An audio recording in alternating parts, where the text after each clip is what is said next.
Aujourd'hui, nous sommes avec un humoriste de la relève. Après avoir fait plusieurs parties de grands humoristes, le voici enfin avec nous. Bonjour, Alex Roy. Bonjour! Que faites-vous lors d'imprévus comme la panne de ce soir? Ben là, ce qu'on va faire, c'est qu'on va faire, je pense, un petit show intime. On risque de le faire dans le hall d'entrée. Puis quelqu'un est parti chercher une espèce de spot qui va m'éclairer, puis je vais le faire sans micro. Puis on va espérer que l'électricité revienne d'ici temps-là.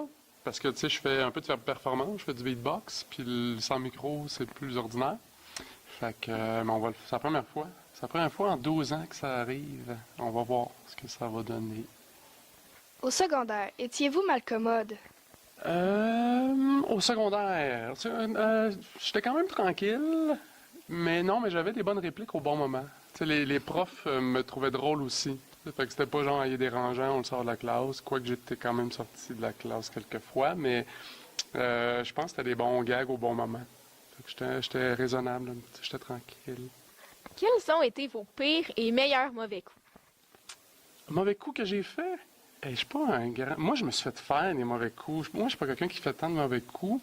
Je me rappelle un moment donné, à ma fête, j'ai un ami qui m'a mis des restants de poisson et de pépéronis en dessous de mon matelas. Puis je m'en suis rendu compte comme 2 jours après à cause de l'odeur. Puis il a pas pensé me dire, genre, le lendemain, tu sais, c'est moi qui s'en est aperçu, mais mauvais coup. Non, je suis pas... je fais des sauts, non, moi, Hein? Non, mais je suis quelqu'un quand même de tranquille, je pourrais dire quasiment plate dans la vie. Tu sais, sur scène, là, je lâche mon fou, puis dans la vie tous les jours, je suis tranquille. Qu'est-ce qui a développé votre passion pour l'humour? Ben en fait, c'est sûr que depuis même au primaire, j'aimais ça faire rire les gens, faire rire la classe. Puis ça a été vraiment, j'ai vu des galas à la télévision. Jim Carrey, ça a été ma plus grande inspiration.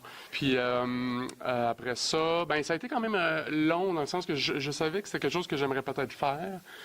Mais j'ai été étudié, je veux dire, j'ai fini mon secondaire, cégep, j'ai été étudié à l'université en France pendant un certain bout de temps, puis là, j'étais pas tant sérieux dans mes cours, j'écrivais des blagues, et puis parce que j'avais fait comme un show avant de partir, puis j'ai eu la piqûre. Fait que je suis revenu après une session, j'ai pris des cours de soir, puis c'est là que j'ai commencé à faire des shows d'un bar à petite échelle. Puis je fais de l'humour depuis ce temps-là. Combien de temps ça peut vous prendre écrire un spectacle d'humour au complet? Un spectacle d'humour au complet d'1 heure et demie, ça peut être long. Tu sais, comme là, mettons, j'ai comme gardé mon meilleur matériel les 3 dernières années. Fait que, tu sais, mettons, grosso modo, peut-être un 3 ans pour moi, pour, je veux dire, cumuler du matériel, mais peut-être que le prochain va s'écrire plus vite. Mais tu sais, du matériel, j'en ai depuis des années, mais tu sais, en même temps, il y a des numéros, des fois, que tu fais puis que tu t'aimes plus après 1 an, ou que tu as fait à la télé, ou puis que tu mets sur YouTube pour faire de la promotion. Fait que moi, j'aime pas ça, garder des numéros dans mon spectacle que les gens peuvent aller voir sur YouTube. Tu sais, je veux que ça soit une surprise pour eux. Fait que, mais ouais, grosso modo, tu sais, un numéro, autant que des fois, ça peut prendre 1 semaine, écrire, que ben, il sera pas parfait, là, mais comme des fois, ça peut prendre 3 mois avant qu'il devienne à mon... Quel est votre humoriste préféré? J'en parle souvent là, quand il y a des entrevues. C'est Dominique Paquet, ça a été au Québec qui m'a le plus inspiré. On dirait que j'ai trouvé une autre twist à mon matériel. J'ai commencé à jouer un petit peu plus mes numéros. Fait que je te dirais que ça serait Dominique Paquet. Vous avez fait plusieurs premières parties de grands humoristes. Avec lequel avez-vous préféré travailler? Ben tous. Il n'y en a pas comme un que j'aime mieux vraiment que l'autre, mais dernièrement, j'ai fait comme une dizaine de premières parties de Les Dion. Donc là, c'était vraiment une belle expérience parce que c'était tout le temps 2 shows collés, que je la suivais, puis je faisais quand même un bon 20 minutes avant elle. Mais sinon, c'est ça, j'en ai fait tellement de premières parties d'humorisme, mais des fois, ça peut être dans des bars, des salles de spectacle, de partout.